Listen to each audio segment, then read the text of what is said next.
Hello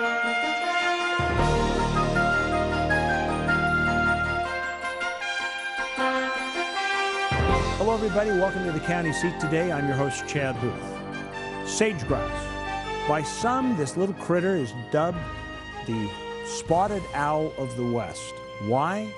Because it's an animal that is in danger of being endangered, and it covers a lot of acreage. Today on our show, we're going to discuss the sage grouse issue, how we prevent an endangered species listing, and what the implications of that listing might be to the private landowners and the public lands across the state. But first, we have to give you a little bit of background on the sage grouse. So we are going to go to that story with Dan Pope. Early in the morning, when the rest of the world is still and quiet, the sage grouse struts on its lek, trying to attract a mate. Numbers have been in decline now for over a decade, and sage grouse could be listed as a threatened species in 2015. Such a listing would have far-reaching implications, affecting land management decisions across the state. In an attempt to avoid a listing decision from U.S. Fish and Wildlife, the Bureau of Land Management, Forest Service, county leaders, and other interested parties have come together to create a management plan for protecting the sage grouse. What do we need to do to help conserve sage grouse? And, you know, what do we need to do related to their habitats, which are typically sagebrush? And what can we do in the way of our kinds of activities? For example, oil and gas development, livestock grazing, fire response, vegetation treatments, things of that nature. All the potential land uses that could affect sage grouse or its habitat. Sage grouse are what we call a sagebrush obligate species. And what that means is sage grouse must have sagebrush in order to exist. So that's the single most important factor for sage grouse habitat. They're also what we call a landscape species, which means they need large areas of sagebrush habitat.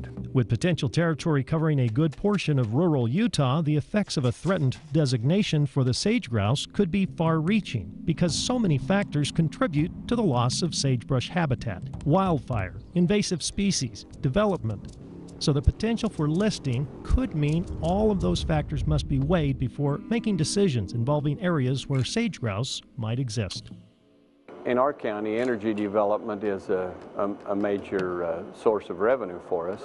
And there again, if the sage grouse were to be listed, then there would be more regulations put on energy development, as well as our livestock grazing, recreation. What makes it difficult for them is because they're so highly adapted to sagebrush, they're not very well adapted to changes to that. If we have less habitat, it makes it easier for the predators on the landscape to locate sage grouse for predation events. The more area we have available to sage grouse, the more options they have. The argument for healthy populations of sage grouse is just as much about keeping other wildlife populations healthy that live among the sagebrush as it is about protecting the bird. Sagebrush habitat exists across the state. As a result, protecting habitat doesn't rest on just one land agency. Sage grouse are a landscape species that utilize private lands, Forest Service, BLM, and anything in between. So it's not an either-or, it's a working together to find the common ground, and often that may mean some type of compromise. Recently, a working group put together a plan that will hopefully protect the sage grouse without stalling future development across the state. The plan is currently awaiting approval from the governor. For the county seat, I'm Dan Pope. Thank you, Dan, for that report. We will begin our discussion on sage grouse, some of the steps that the state and federal agencies are taking within the state of Utah to try to prevent a listing from coming down the line. And we'll find out how that process is evolving, how it's working, and how some of the challenges crop up that confront it. We'll be right back with the county seat in just a minute.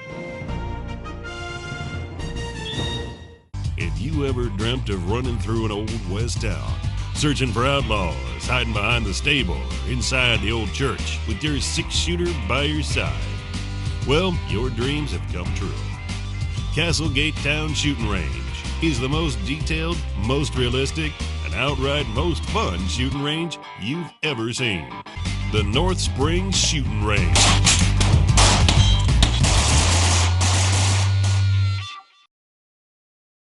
the State of Utah School and Institutional Trust Lands Administration.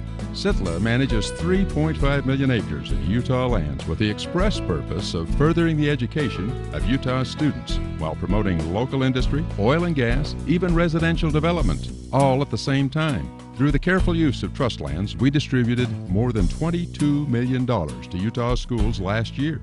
The State of Utah School and Institutional Trust Lands Administration, building the state's permanent school fund. I didn't order this. Compliments of the lady in gold. Hello, trouble. Anything worth doing in this quiet little town? You look like the kind of man that could show a girl a good time.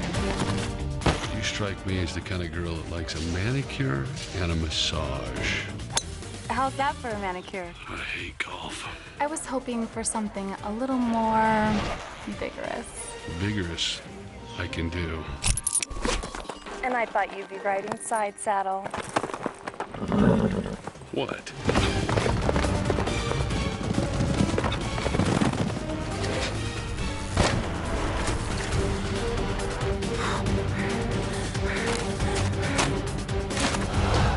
I'm gonna regret this.